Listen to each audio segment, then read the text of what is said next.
a grabar la clase, pues siendo las 6:11, habiendo dado un tiempito a que llegaran y todo eso, pues damos inicio a la clase. Ayer estábamos en esa disertación de quién soy yo y qué es lo que yo aporto a la organización. Hola, profe, Hola, Paulita, ¿cómo vas? buenas ¿Estás con noches. ¿Cómo vas? ¿Estás con problemas de audio? ¿Estás en tu casa o estás afuera en el transporte?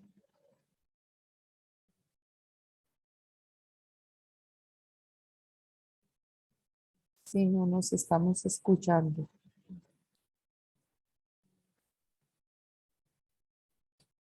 Bueno, y una pregunta, ¿cómo estamos para mañana para la clase presencial?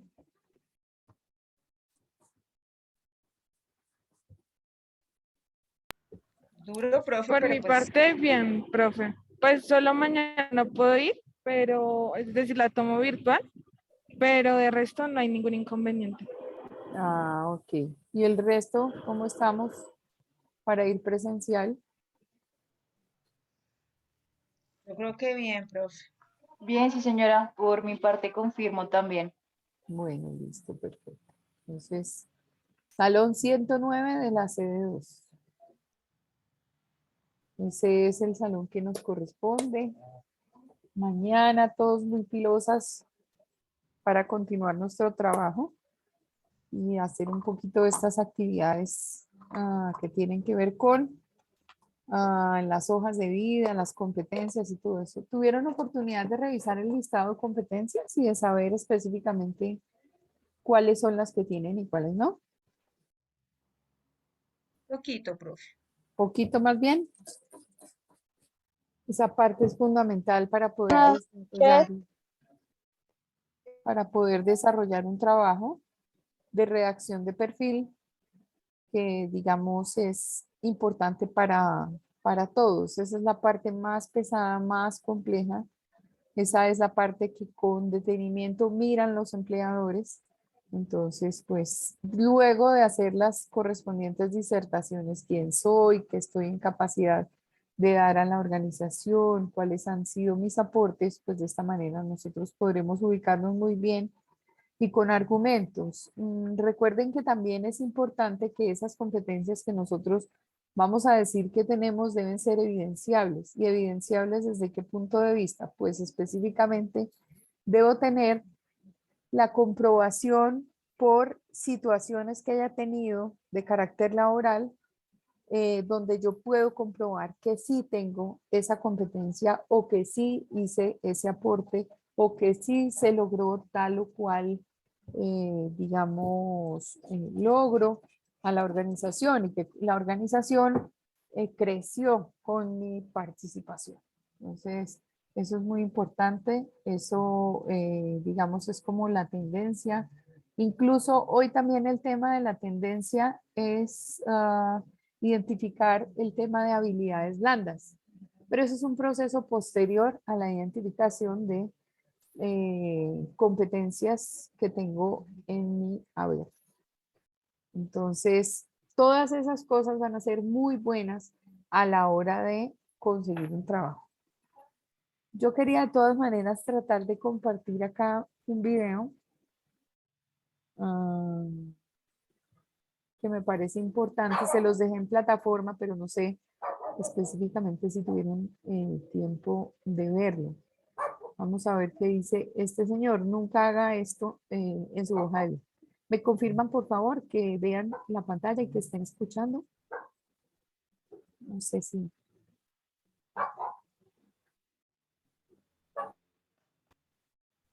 Eh, ¿Qué No, dijiste, Paulita? no se escucha, profe. ¿No se escucha? Se Ay, ve, pero sí. no se escucha. De Espérate a ver. pronto le hace falta La autorización compartir con acá de audio. audio. No, pues toda la razón. Aquí hace falta compartir el Profe, y audio. pausar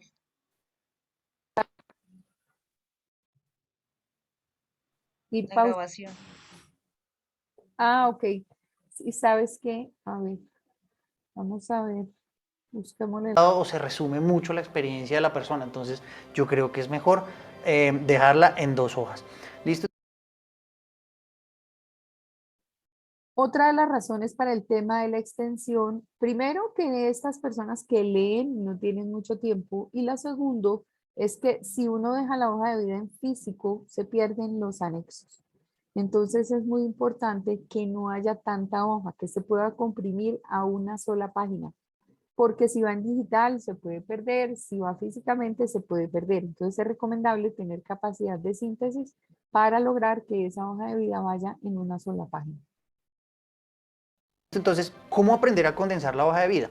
Entonces, sobre todo pasa mucho con las personas que han tenido muchos cargos al interior de una organización. Entonces, este es un ejemplo muy puntual de lo que usted puede hacer para condensar su hoja de vida. Yo, por ejemplo, tuve 3 cargos al interior de esta organización, ¿sí? Y podría poner el cargo, la descripción, el cargo y la descripción. A la larga son temas muy parecidos, solo cambia el scope de alguno de los roles. Entonces, es importante aprender a condensar y dejar, por ejemplo, las 3 experiencias con las fechas y orientarlo a unos logros que involucre todas las experiencias y que usted pueda tener un hilo conductor durante su entrevista. Otro de los errores más comunes es que se le destina a experiencias que son muy antiguas, mucho texto, muchos de logros, y eso fue ya hace demasiado tiempo. Entonces, de pronto, cuando usted era analista, cuando usted estaba comenzando su carrera, realmente no es tan necesario emplearse en ese sentido.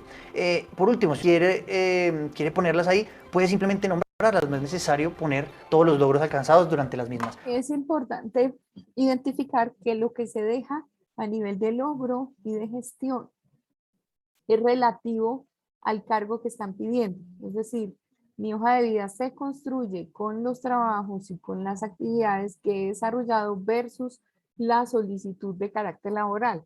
Entonces, ahí es muy, pero muy importante identificar que tengo una información general que la tengo prevista, pero solo pongo lo pertinente. Otro error más común que consume mucho tema en la hoja de vida es las referencias. Se llegan y se listan 4 referencias de sus experiencias, de sus últimas experiencias, y no es necesario. Referencias a solicitud. A medida que usted vaya avanzando en el proceso, le van a pedir los datos de con quién pueden tomar referencias, y en ese momento ya se comparten, pero eso ocupa mucha hoja de vida. ¿Listo? Esto es importante. Otro tema con respecto a las referencias. Las referencias no se dejan por el tema de habeas data. Cuando yo voy a dejar en una hoja de vida el nombre de un conocido, su cargo, empresa y fuera de eso celular y a veces hasta teléfono de la casa, me estoy comprometiendo con la información de carácter personal de terceros. Por lo tanto, por esta razón, por habeas data, no se dejan referencias. En medio de todas las actividades que vamos a tener de proceso de selección, nos van a solicitar las referencias. Entonces, por ahora, no se angustien, pero en la hoja de vida no van.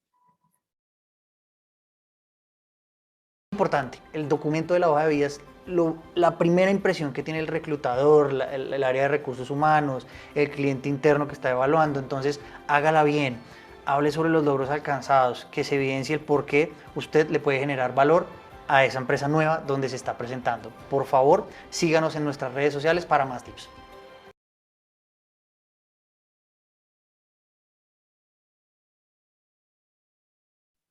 Muy bien, entonces resumen.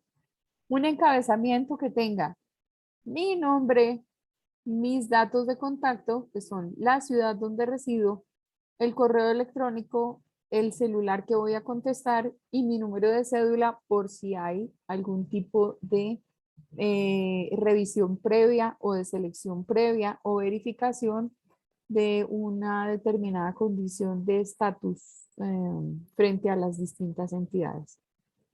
La parte más importante, el perfil profesional. El señor que acabamos de ver dice que obviamente unas 7 u 8 líneas.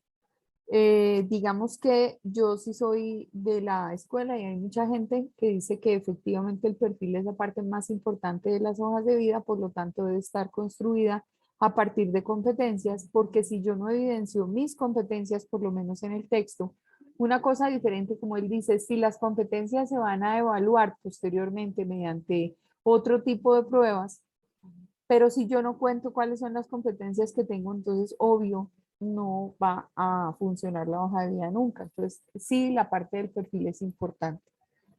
Las referencias laborales, es decir, lo que he hecho, que sean cargos que son relativos específicamente al cargo que me están pidiendo y no lo dejo por funciones desempeñadas, sino por logros obtenidos. Puedo agrupar la cantidad de cargos que he tenido dentro de la misma empresa y solamente determinar las fechas, pero muy importante tener un espacio para evidenciar cuáles fueron los logros o los aportes a la organización con mi concurso. Luego viene la parte académica y la parte académica, vale la pena decirlo, solo tiene que ver con la parte universitaria en adelante. Colegios no interesa. Colegio, información de colegio no funciona. Y lo que son otros saberes como idiomas, manejo de programas, habilidades desarrolladas técnicas con respecto a una u otra disciplina, solamente se dejan si ellas agrandan o posibilitan el perfil de la persona y esto les va a ayudar. Entonces, por ejemplo, si yo hice un curso de peluquería canina, pero a mí me están contratando como comunicador social, obviamente el curso de peluquería canina no me sirve para absolutamente nada, ni el curso de estética ni nada. Tendría que dejar todos los cargos relativos a comunicación. Obviamente los cargos muy antiguos, digamos como que podrían llegar a molestar. Sin embargo, uno puede dejar una reseña porque si no, entonces para la persona no es evidente en qué momento empezó la vida laboral de las personas y los tiempos de trabajo. Es decir, si las personas han tenido pertenencia a las compañías y han permanecido en ellas. No es bueno poner cada rato un cambio de trabajo cada 6 meses porque eso lo que demuestra es inestabilidad laboral. Cero referencias, cero fotos. Referencias porque no queremos involucrarnos en temas de habeas data, en fotos porque es un elemento absolutamente discriminatorio, si no les pareció o si sí les pareció, en fin, el tema de la foto lo pedirán de manera posterior y una sola página de extensión para evitar que la hoja de vida se pierda. ¿Nos quedó claro más o menos cómo es la estructura de la hoja de vida? Profe, una pregunta. Sí, señora. Buenas noches, qué pena. Buenas noches, Vanessa, ¿cómo estás? No, profe Laura. Profe, ¿me escucha? Te escucho entrecortado, cuéntame. Usted nos decía que los técnicos que se relacionen con la parte de comunicación, ¿verdad? Toda la información que tengas de preparación que contribuya al desarrollo del cargo. O sea, por ejemplo, el tema, ¿cómo se llama esto? De la atención al cliente, eso podría ir sí o sí. Sí, claro. Pues es ¿Cierto? decir, sí. Ahora, pues uno a veces dice, pues si no es que tengo muchos cargos en mi hoja de vida, ni una hoja de vida muy larga, entonces yo qué voy a mostrar, que no he hecho nada. No, tampoco, o sea, uno los puede dejar, pero es que hay personas que tienen una hoja de vida muy larga. Algún día me llegó una hoja de vida de un profesor que yo dije, ay, no, pero es que puso en esa hoja de vida cuánto curso había dictado. Y eso pues, digamos que el último módulo mío tuvo que ver con comunicación oral escrita, entonces, un curso de noviembre a diciembre, comunicación oral escrita con ingenierías, en el horario diurno, curso comunicación oral y escrita con administración de empresas y contaduría y comunicación social en la noche. No, eso no tiene sentido. Y ahora curso de talento humano y clima organizacional. Entonces la hoja de vida se hizo una cosa súper pesada. Y así no funciona. Una hoja de vida de 14 páginas no tiene sentido. Entonces, o sobre todo innecesariamente, pues diga que es docente de tales y de tales áreas y ya, en este caso lo mismo. Si tú tienes una preparación técnica, tecnológica previa a la universidad, pues obviamente en la parte de saberes identificas lo que has cursado. Para los comunicadores sociales, a veces diseño, programas de diseño, el manejo de Photoshop, Illustrator, todas esas cosas, todos esos programas ayudan a tomar las decisiones por parte de quien recibe la hoja de vida. Entonces, esa información sí la dejas, pero que sea relativa como a lo que estás presentando, que lo que hiciste de curso te sirva para lo que estás presentando ahora como evidencia. Vale, profe, gracias. Ok. Bueno, muy bien. Entonces, esperaría que el día de mañana que nos vamos a encontrar tengamos como muy claro pues las preguntas que hicimos el día de ayer, que quedaron aquí confinadas en nuestros pensamientos y en nuestros recuerdos. Entonces, ¿quién soy? ¿Qué es lo que hago? ¿Cómo lo hago? ¿Cuál es el valor agregado que con mi gestión le imprimo a la organización? Eso es muy importante a la hora de evidenciar los aportes a la compañía, ¿no? Entonces, interesante este tema y mañana lo miramos. De la misma forma como mañana vamos a tratar de identificar con las competencias, cuáles competencias tienen ustedes y tratar de redactar en vivo y en directo el tema del perfil profesional. Pero pues igual era necesario dejar claridad de lo que tienen las hojas de vida. Conceptos como proactivo, responsable, orientado al resultado, creativo, emprendedor, no funcionan. Porque la gente ha abusado tanto de estas competencias que ya los que contratan no le creen. Entonces es importante evidenciar que este tipo de competencias que son como tan genéricas y que verdaderamente pues a veces las personas no lo tienen, sino que son felices escribiendo porque pues es muy bonito. No vale la pena dejarlas claras como competencia. Otra cosa, el tema de creatividad. La creatividad se deja si los cargos específicamente requieren de que las personas sean creativas. Lo mismo que los formatos a los que estaba haciendo alusión el señor del video, necesariamente si yo soy una persona de diseño, pues todo tengo que tener una hoja de vida diferente. Pero pues si soy una persona de comunicación, pues lo que necesito evidenciar es una hoja de vida muy bien redactada, con una capacidad de concreción de las ideas, de uniones lógicas de todas esas expresiones para poder alcanzar una redacción que cuente de mí y que le diga a la humanidad quién soy. Otra cosa que no es chévere dejar es el tema del emprendimiento, porque uno debe tener claro, o uno es emprendedor y es un profesional independiente, o uno se cala el ser empleado de alguien. Entonces, al que le gusta tener empleados y está haciendo una convocatoria, no le gusta para nada que las personas que contrata estén pensando en el emprendimiento o en la independencia.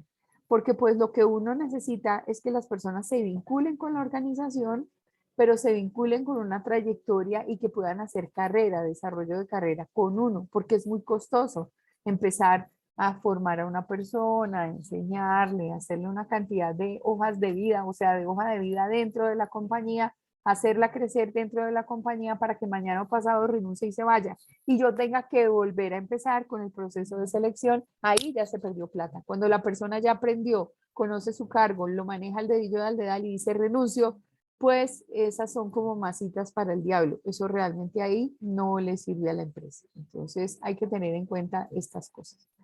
Una hoja de vida impecable, con muy buena ortografía. A veces se encuentra uno hojas de vida que no tienen una ortografía adecuada. La utilización, por ejemplo, de las mayúsculas, de los signos de puntuación, de guardar la equivalencia, de qué pasa con después de escribir dos puntos, cómo se escriben las abreviaturas, todas esas cosas que denotan, sobre todo para ustedes comunicadores sociales, una pulcritud desde el punto de vista de la gestión profesional. Una excelente redacción y por eso es que nosotros vamos a hacer profundidad mañana en las competencias profesionales que debe tener toda persona. Y pues identificamos cuáles son las que tenemos y con eso tratamos de extractar un perfil profesional que nos sirva, que realmente cuente de nosotros y que cuente en esa hoja de vida de qué somos capaces y de qué estamos hechos. Ideas concretas, no vale la pena redactar frases sin sentido.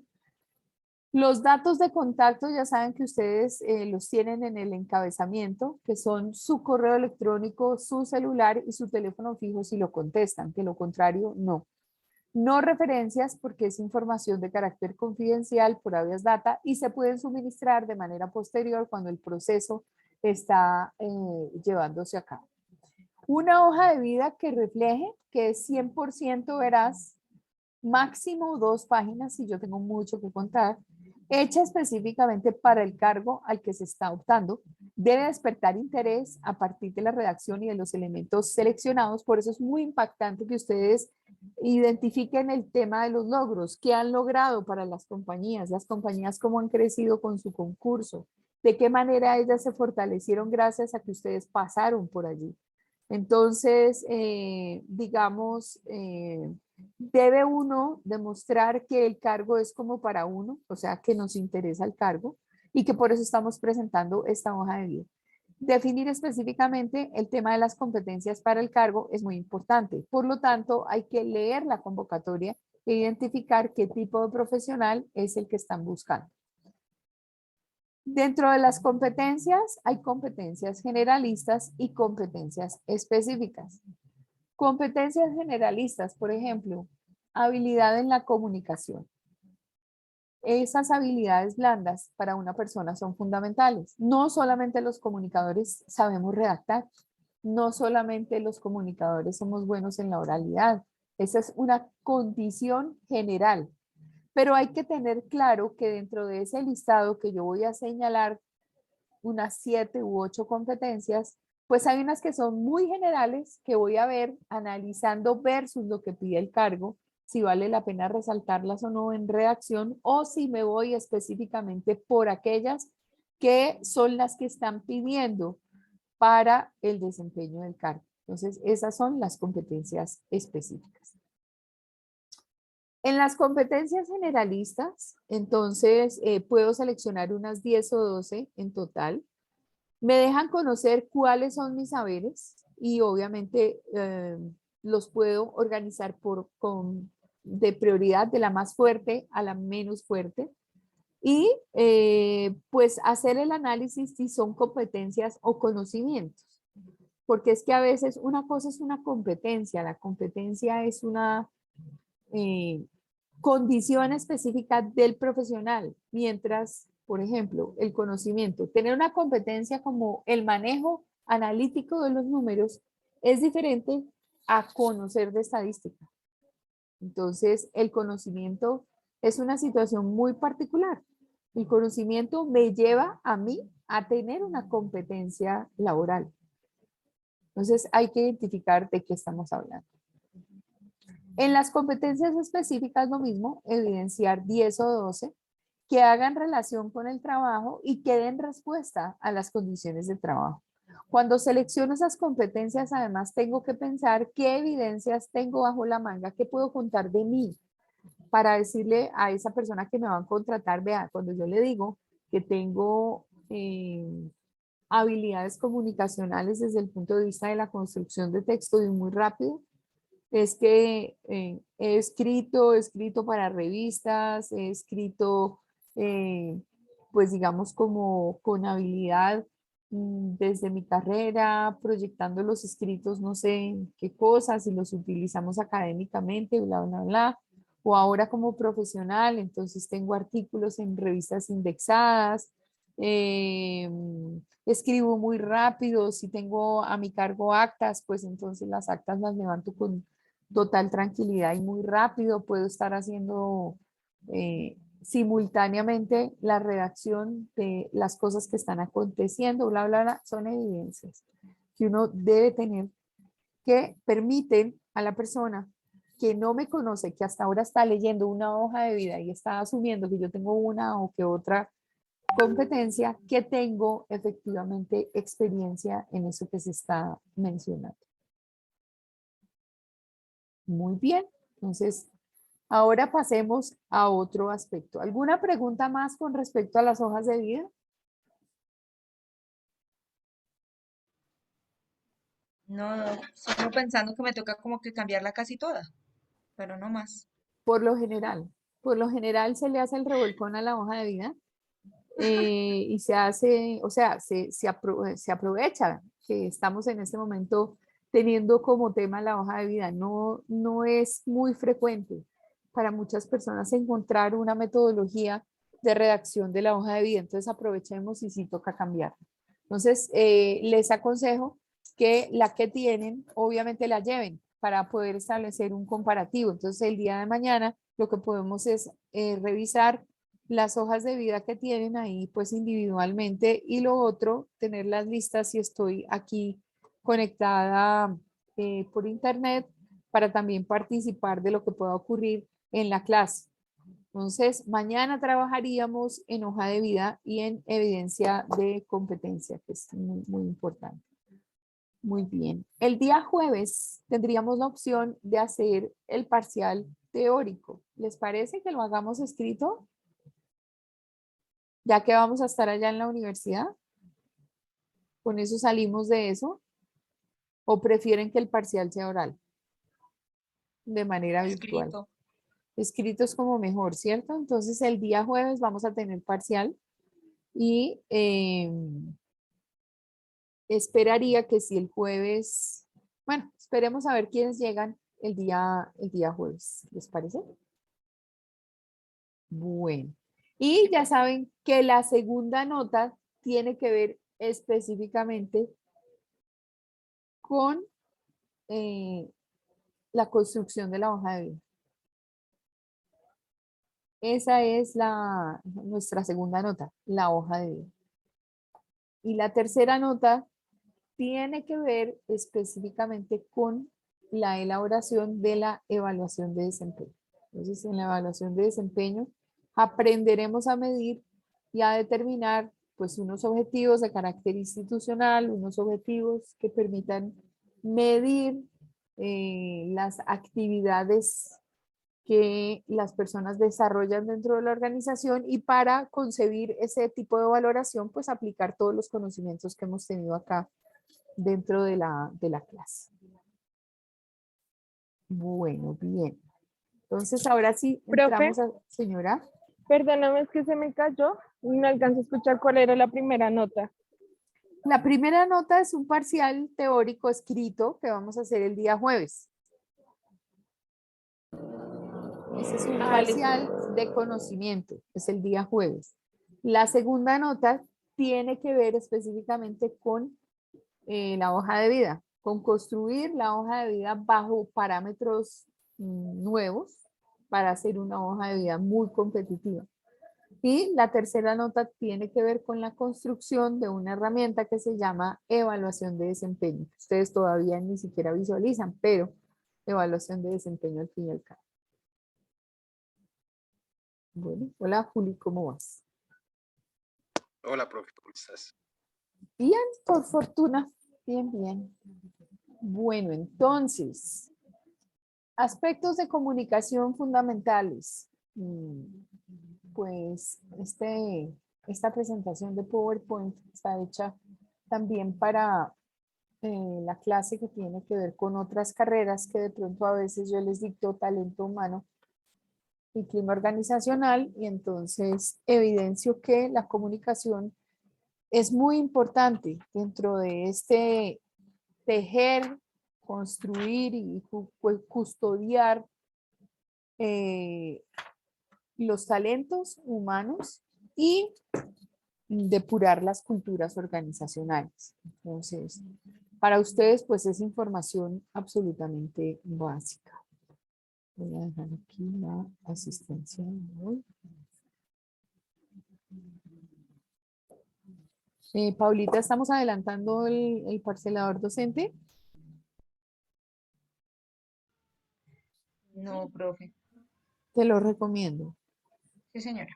Porque es que ahí normalmente el que sale mal evaluado es el profesor.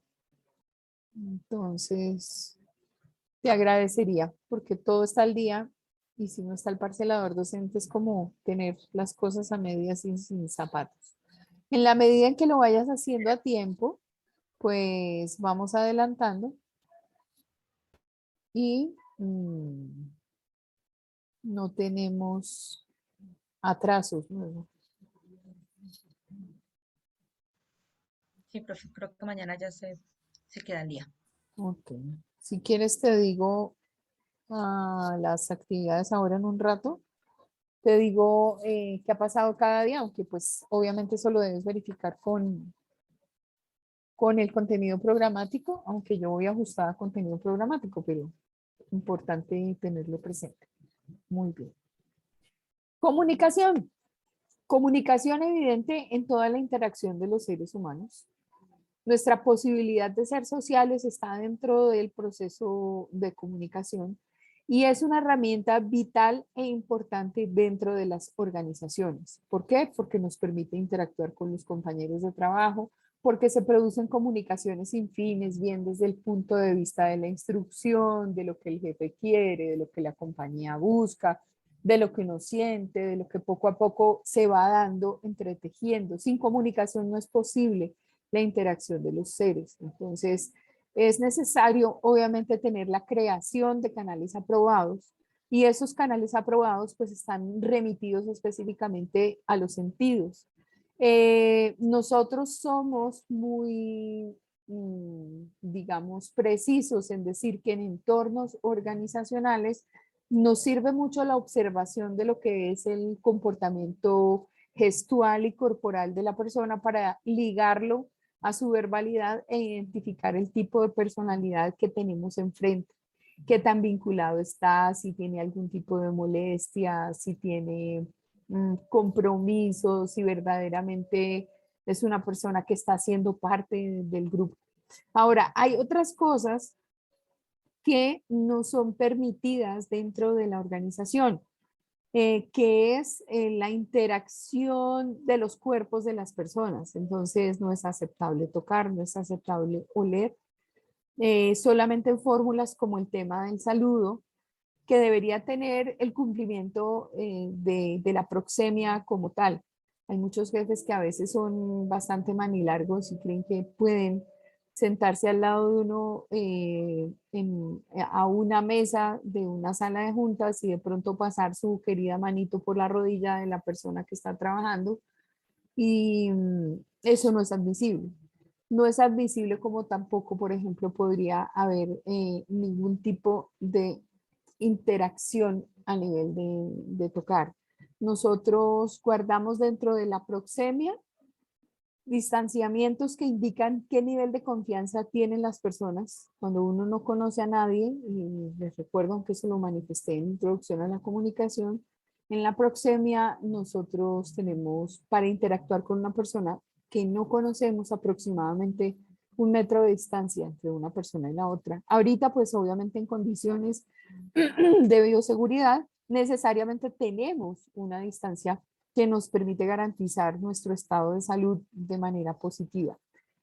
Una cercanía a una persona ya en confianza estaría más o menos a 60 centímetros. Una cercanía de 20 centímetros ya es sumamente familiar y menos de 20 centímetros ya es una condición completamente afectiva. Las fórmulas que en este momento nos están indicando desde el punto de vista de bioseguridad son maravillosas. Saludar de lejos, no tener que darle la mano a nadie para no estar a toda hora lavándose las manos y echándose alcohol de manera permanente, evitar la salivación de las personas encima de uno. Imagínense lo que es grave esta condición ahorita. Hay personas que de pronto está uno trabajando y se paran aquí de este lado y empiezan a hablar y a botar gotículas de sus salivas encima de uno. No, la persona debería estar enfrente. Si uno realmente tiene que mostrar qué está pasando en el computador, pues simplemente uno se retira y le permite a la persona acceder a la pantalla del computador. Si es portátil, se la voltea, si es fijo, lo invita a uno a que se siente y que tenga enfrente la pantalla sin necesidad de que se acerque por acá, de que tenga su cara de lobo por este lado de acá o que le tenga a uno que voltear la cara y hablarle a uno de acá de manera cercana. No, para absolutamente nada. Claro, ustedes determinarán qué tipo de proxemia está habilitada en la interacción laboral. En el proceso de comunicación, obviamente vamos recopilando datos de las demás personas y eso nos permite hacer una lectura de quiénes son verdaderamente, qué es lo que dicen. A veces el silencio que uno tiene frente a personas y simplemente esa condición analítica donde uno está diciendo, bueno, pero es que el actuar de la persona no es consecuente con lo que dice, nos invita a conocer bastante a las personas que interactúan desde el punto de vista laboral. Solo la confianza nos permite tener un acceso de carácter táctil, de tocar, empujar, acariciar, apoyar. Hay abrazos que se dan obviamente de condolencia, de saludo, de alegría, que son pues muy maternales o muy paternales, simplemente con un pasar la mano, como cuando uno le dice a los niños, ya pasó, ya está, ya, y ya no te duele más. A veces ese movimiento en la espalda está bien, obvio, eso es diferente al toque que podría tener otra persona en la exploración del cuerpo de sus compañeros, que no sería, digamos, lo más lícito ni lo más lógico. En la comunicación organizacional, nosotros pues estamos atentos a las pistas verbales, a las pistas gestuales y a las pistas corporales. En el tema de la proximidad, de la postura, del aspecto físico, y la dirección de la mirada. ¿Por qué? Porque recuerdan ustedes el video de los 21 gestos. Vamos a buscarlo y a ver qué es lo que quiere decir, digamos, en una entrevista de trabajo, interactuando con alguien. Entonces, vamos a mirar acá cosas, digamos, con los videos que nos recuerdan qué es la persona en todo su proceso complejo de comunicación. Voy a dejar de compartir acá y voy a buscar aquí justamente.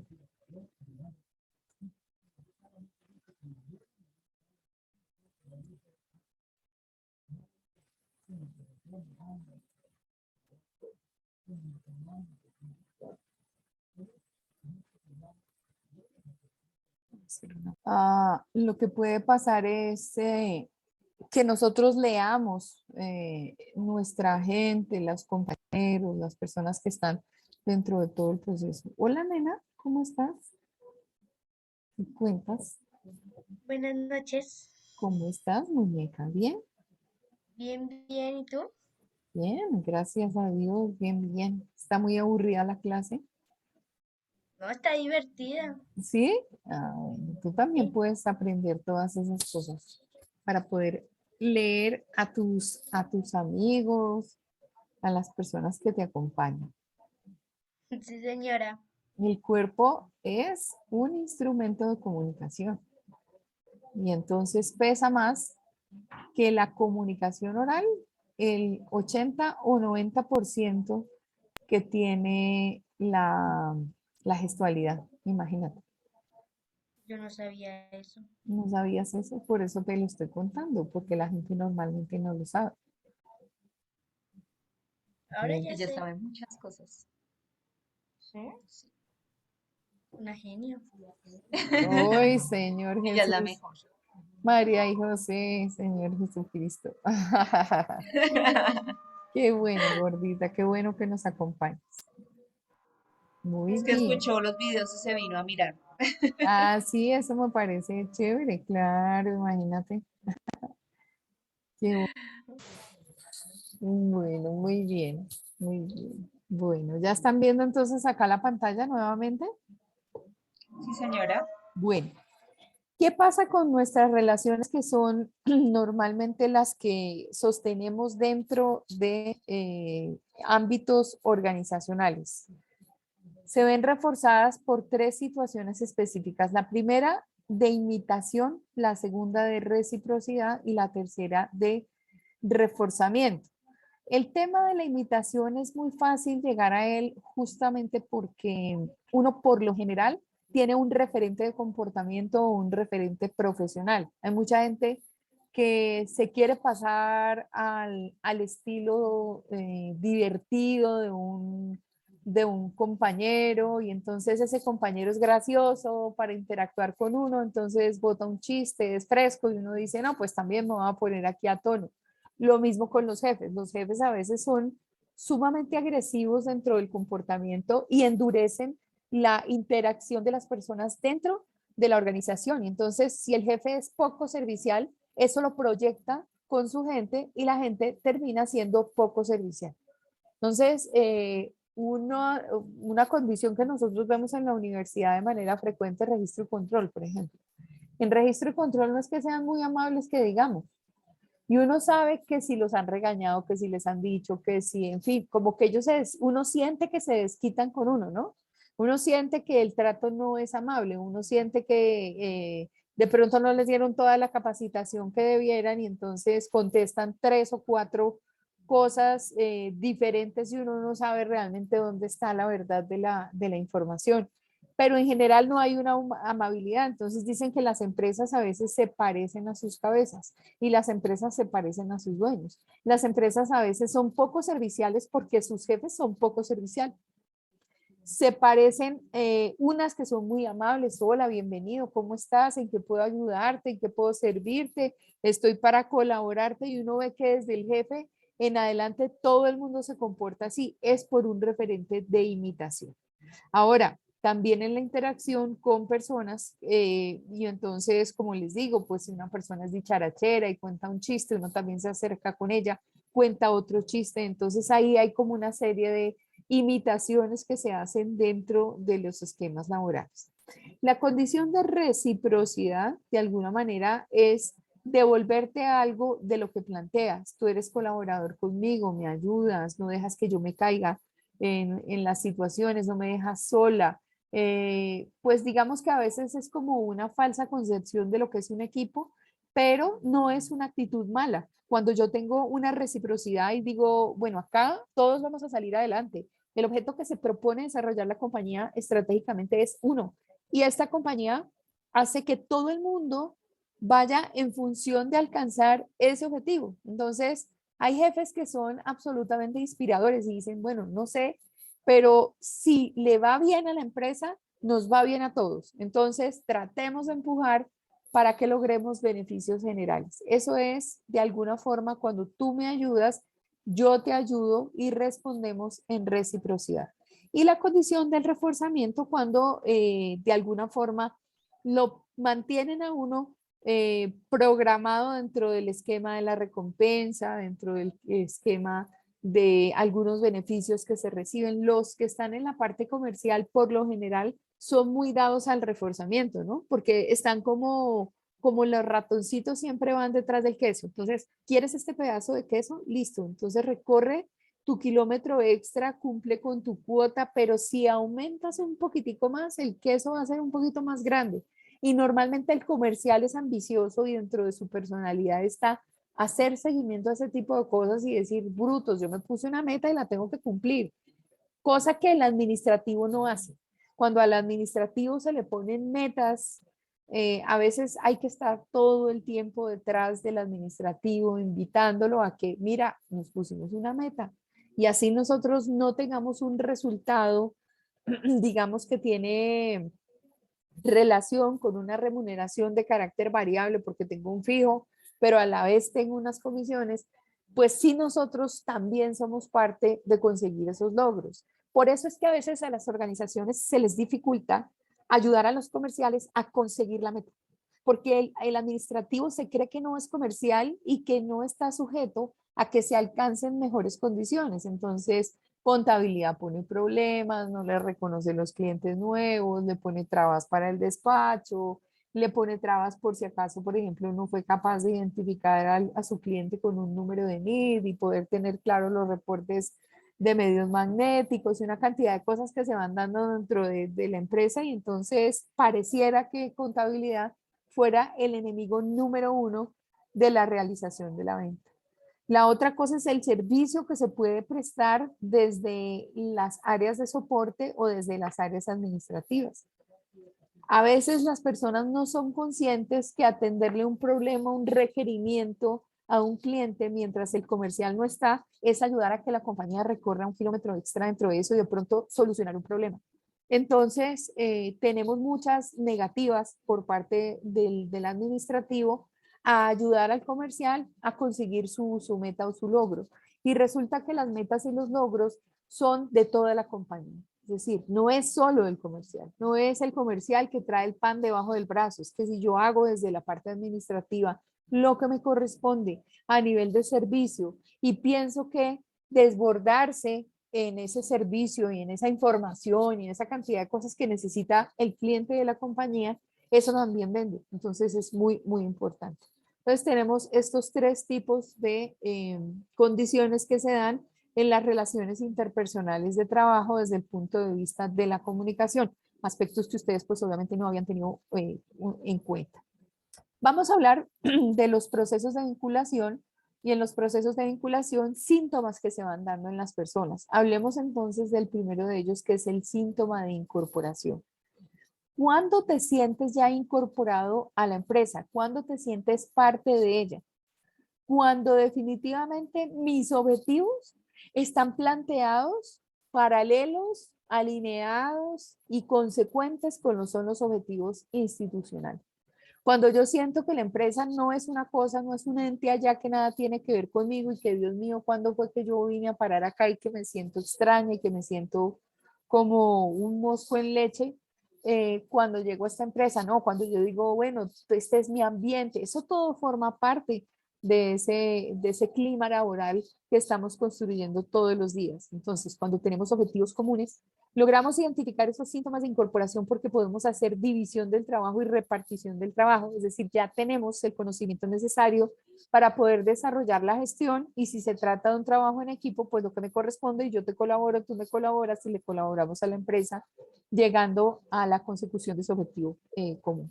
El tema de la coordinación, que es fácil coordinar actividades porque se tiene un nivel de conocimiento interesante y se le da continuidad a la cantidad de condiciones. Entonces hay una fase que se llama la fase anticipadora al proceso de incorporación, que es cuando yo estoy tratando de llegar a ese proceso de selección. Entonces, lo que deberíamos hacer para estar completamente identificados con la empresa es reunir datos de la compañía y saber específicamente si verdaderamente yo quiero estar allí y si es la empresa de mis sueños.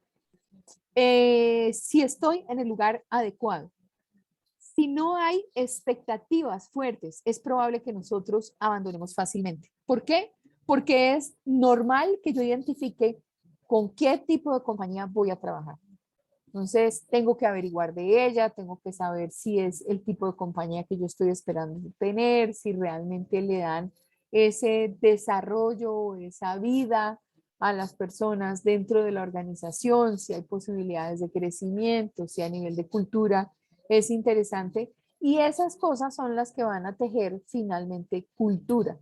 Luego vendría una fase formal, pero hablemos de la fase anticipadora. Y para eso, pues quisiera dejar por acá y compartir un video que es hablar, por ejemplo, de cómo se ha tejido ese clima organizacional y esa cultura en torno a marcas muy importantes. Aquí hacemos una referencia a Alpina y a Coca-Cola y pues en estas, digamos, en estos videos nos vamos dando cuenta cómo para muchas personas ha sido importante y una fijación. Tengo que trabajar en Coca-Cola, tengo que trabajar en Coca-Cola, tengo que trabajar en Alpina, porque todo lo que está allí, que se teje alrededor de la cultura, me gusta, me llama la atención. Entonces, perdóname un segundito, voy a buscar acá. ¿Hay alguna pregunta con respecto al tema hasta ahora? No, señora. Ok, No, no, señora. ok. Vamos a ver entonces, cultura organizacional de Coca-Cola.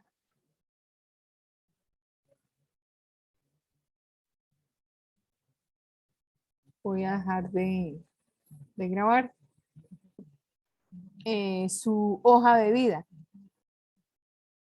Cuando uno se refiere a buscar esas fases anticipadoras e identificar si esos valores corporativos realmente son los que yo creo la compañía tiene, entonces lo que hacemos antes de enviar una hoja de vida y participar en un proceso de selección es vivir esa fase anticipadora y en esa fase anticipadora corroborar que esa cultura organizacional sí me gusta.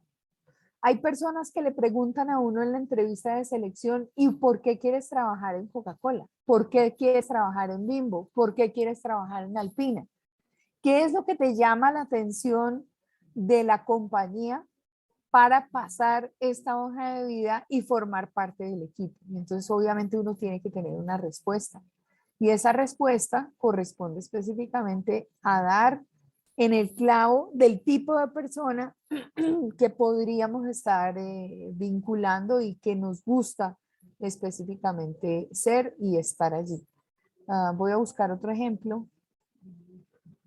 Digamos que cada compañía hace lo suyo, cada compañía tiene Alpina, Coca-Cola, todas las grandes empresas tienen como una marca. Eso es lo que nosotros evidenciamos, que es lo que debemos verificar en esa fase anticipadora para ver si realmente nos llama la atención trabajar allí o no, si su cultura organizacional nos haría ser felices, si realmente es el tipo de empresa a la que quisiéramos pertenecer. En esa fase 2 de incorporación, entonces vemos que está la parte formal, es cuando tenemos ya una contratación, cuando estamos en el proceso de inducción, nos están mostrando cómo es la compañía. Y en la fase 3 es el aprendizaje, donde estamos en un proceso de inclusión social, donde aprendemos de la organización, donde adquirimos una cultura.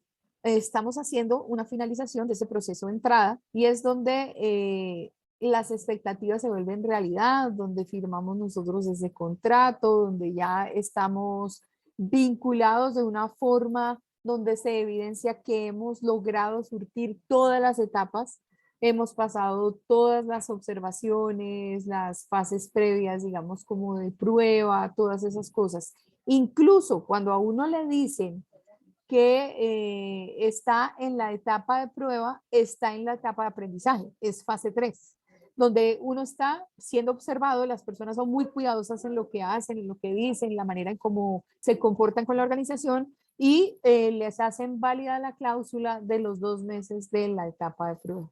Cuando ya uno pasa de los 2 meses de la etapa de prueba, considera que está en el proceso de ingreso de empleado a vinculado en la organización. Profe, tengo una pregunta ahí, qué pena. Señora. ¿Eso de la etapa de prueba son 2 meses siempre o puede ser menos o puede ser más?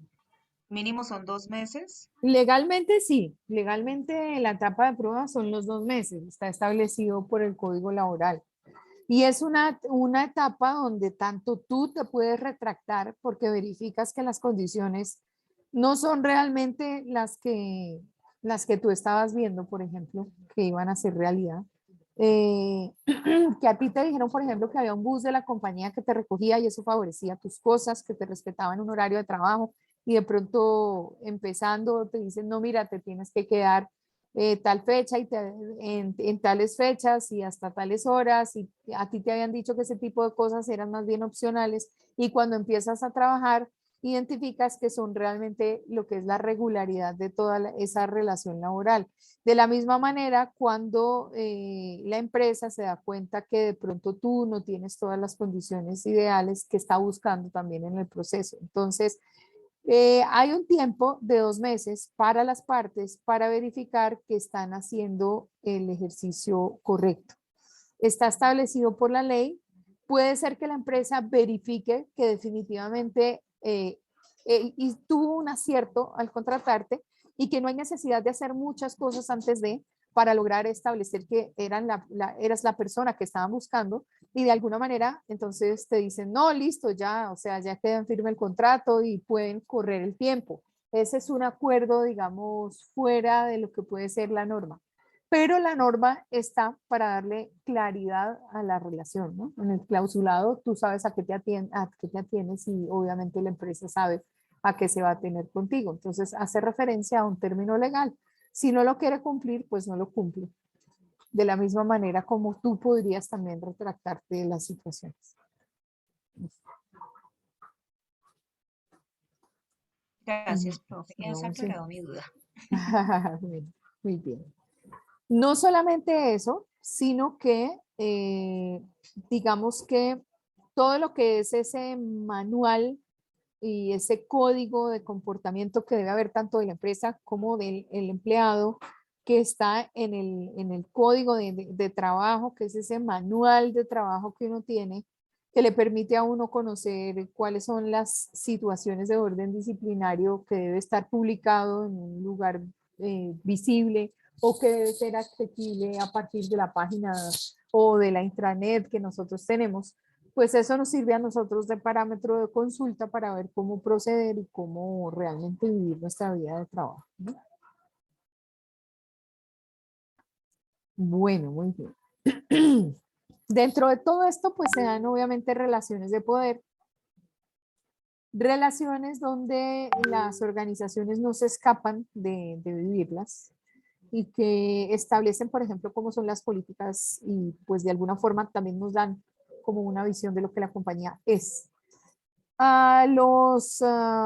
Las personas que están en la alta dirección, por lo general, son personas que tienen unas motivaciones muy grandes para llegar a los determinados cargos, justamente por objetivos de poder y disfrutan influenciando las decisiones y los comportamientos de los demás. De hecho, hay una definición de poder que es muy compleja, que yo manejo acá dentro de este curso, y es tener la capacidad de modificar la conducta del otro con o sin su consentimiento.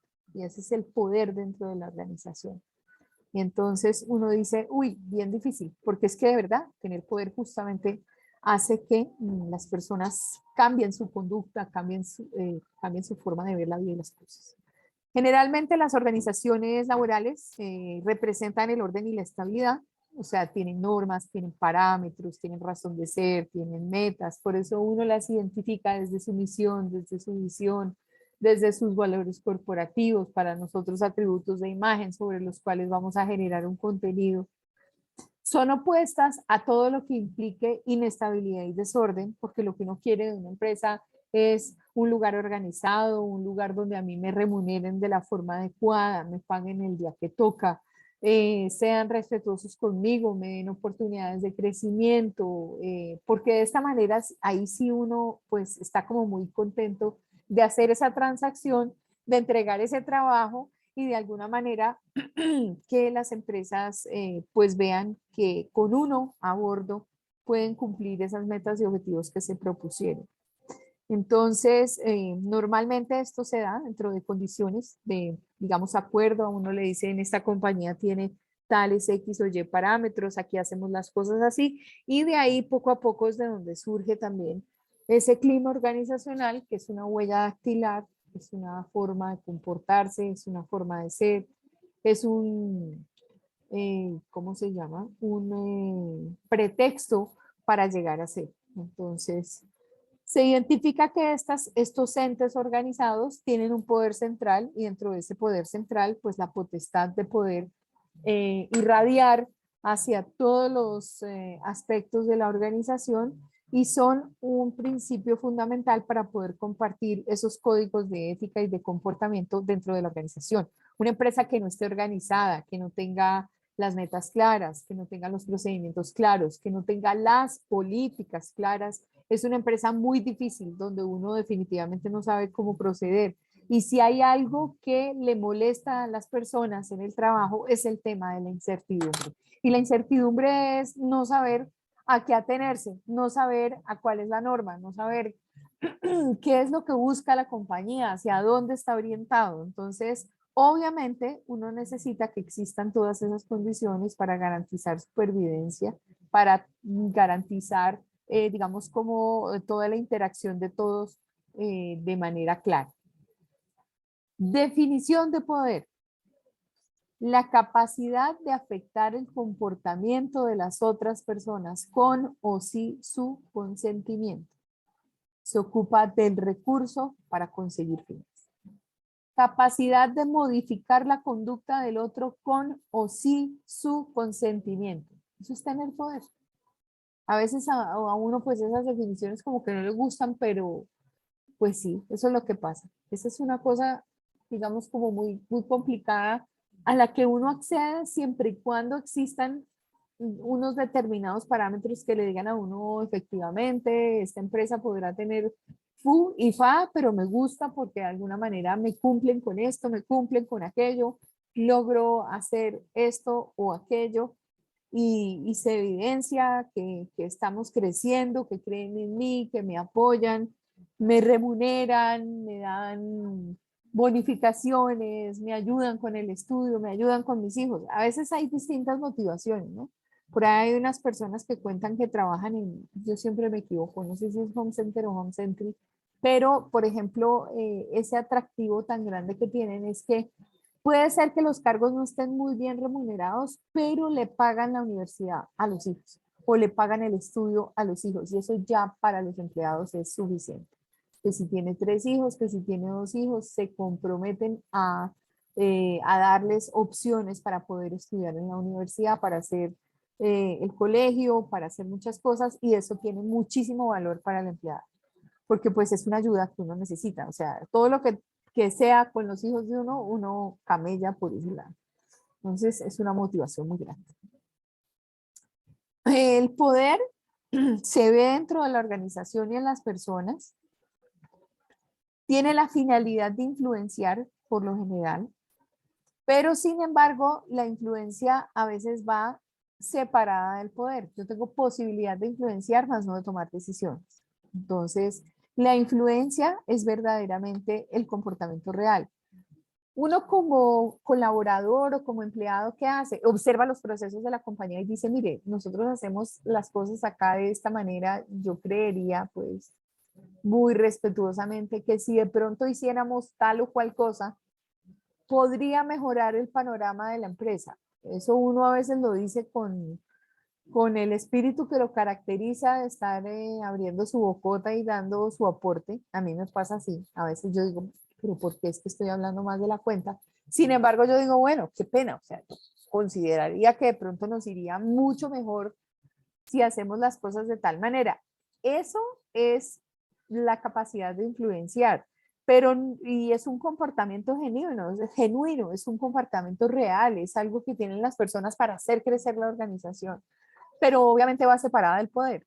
Que eso lo acepte el señor Isaac Moreno de Caro, falta mucho pelo para morir, pero en una de esas uno logró contar las cosas de manera tal que pudo aportar y que pudo sacar una conclusión y que pudo decir, bueno, tal vez aquí si hacemos las cosas mejor desde este punto de vista, pues nos puede ir bien, ¿no? Ya otra cosa es que ellos acepten cambiar y ellos acepten implementar. Por eso es que es tan difícil la comunicación, digamos, ascendente en verticalidad, porque el empleado es el que vive los procesos de las empresas, es el que se da cuenta de las trabas, es el que evidencia que una máquina está funcionando mal, que un proceso está duplicado, que no hay voluntad política del compañero para lograr las cosas, que le pone trabas, que la niña se convirtió en la niña de los ojos del jefe, pero que a la hora de la verdad esta es más negativa y más, digamos, es más el palo en la rueda que cualquier otra cosa.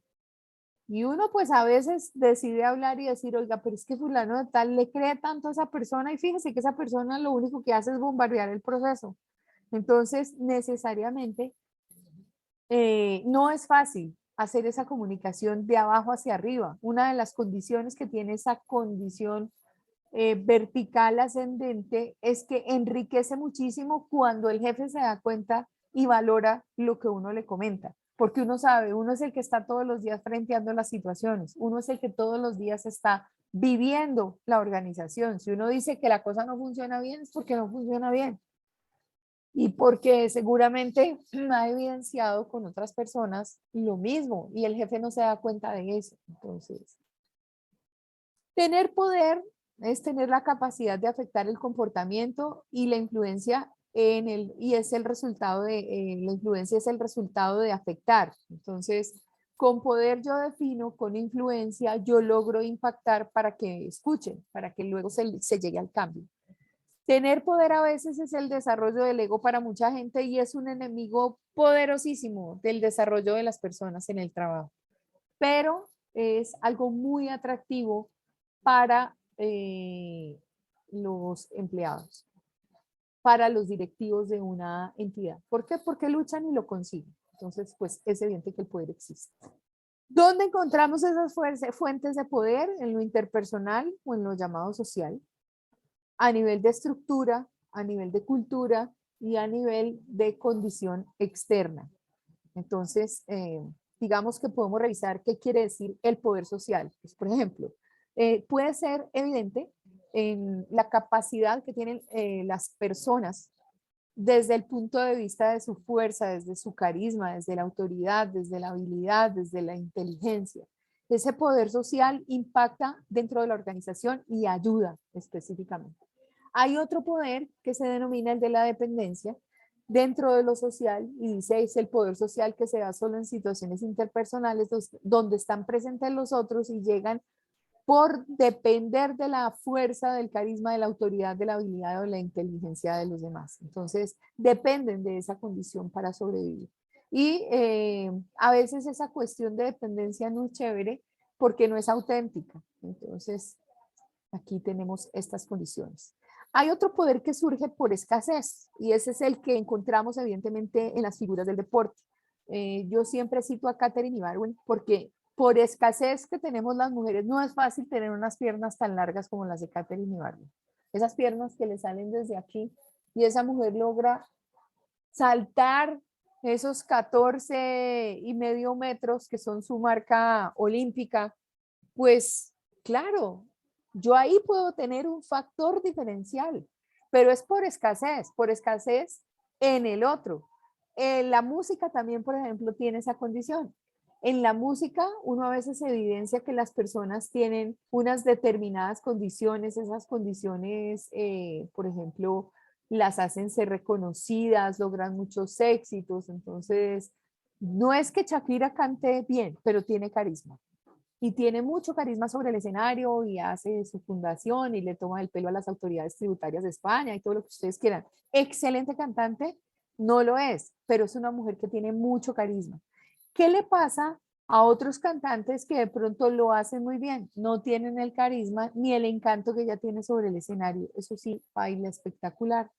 Tiene mucho swing para encontrar las canciones y todo eso, y eso es lo que la ha llevado a posiciones número 1 en el tema de la música.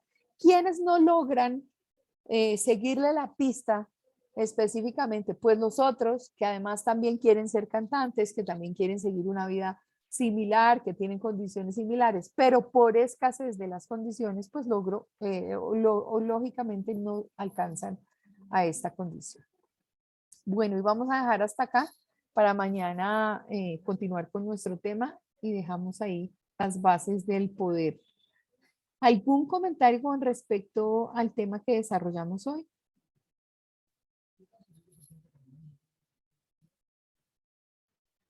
No, profe, pues sí ¿Cuál es la hay última dudas, muchas dudas, pero pues ya es como con respecto a uno a la vida privada, de lo que uno vive, las preguntas que uno va tomándose de cada momento, de cada situación viviente laboralmente, pues. Ok. Mm, Vane, apareciste por ahí, qué milagro. No te No se escuchamos, escucha, Vane. no te escuchamos, te estamos leyendo los labios. Pon carteles. No tiene habilitado el audio. Laurita está diciendo algo o Ángela a nivel de comentario de las temáticas propuestas y si había alguna duda. Pues no, profe, más que todo como, no sé, estoy pensando con todo lo que nos has dicho del cómo estructurar esa hoja de vida, porque yo siento que todavía, de verdad, sí está, pero mal, muy mal. Ok, mañana revisamos. Entonces es importante que tengas tus hojas que tienen las competencias, lo que les pasé. Es bueno que lo lleven mañana, imprímanlo en el papel de reciclaje o lo que sea, que necesitamos mucho papel para poder señalar y para hacer ese ejercicio. Entonces mañana lo revisamos para poder llegar a construir esa hoja de vida en la condición en la que hay que realizarla. Bueno. Yo creo que necesitamos Listo. una cartelera por cada uno. Cámbiale Sí. aquí, quítele allá. Necesitamos sí, empapelar el salón. No, tenemos sí que tener muchas hojitas y las competencias para poder identificar pues de qué se trata, ¿no? Entonces, tranquila que lo logramos. De aquí salimos con una hoja de vida y si no, dejo de llamarme Claudia. Y la mía que está mejor dicho. Por lo menos, Ángela, tienes luz, pero yo. Pero llevan las hojitas de vida que tienen, ¿no? Llevan esas hojas de vida que son importantes porque tienen que replantearlas, ver el cambio. Esa es la gracia, ese es el aprendizaje y ese es el valor que tiene tener este nuevo conocimiento con respecto a la construcción de la hoja de vida. Sí, profe. Bueno, muy bien. Listo, profe. Entonces, ninguna pregunta adicional, ¿no? Profe, Bueno, entonces confirmo llevar las competencias identificadas, las respuestas de las 4 preguntas, pues interiorizadas, por decirlo así, y llevar la antigua hoja de vida de cada uno, ¿sí? exactamente. Bueno, si la Y tenemos. la tienes, sí la tienes. Ah, listo, profe, muchas gracias entonces. Bueno, muy bien. Bueno, entonces, no tendríamos otra condición que prepararnos para la siguiente clase, entonces ahí los dejo con estas inquietudes. Vale, profe, muchas gracias. Feliz Bueno, noche, profe. un abrazo, feliz noche. Gracias, profe. Buenas noches. Que descansen, que les vaya bien. Que duermas, profe. Gracias, Voy a lo mirar los mismo. videos, profe, Bueno, muy bien. ya que tengo un tiempito. Dale, un abrazo entonces. Gracias, chao. Bendiciones, profe. Chao. Bendiciones, gracias, chao.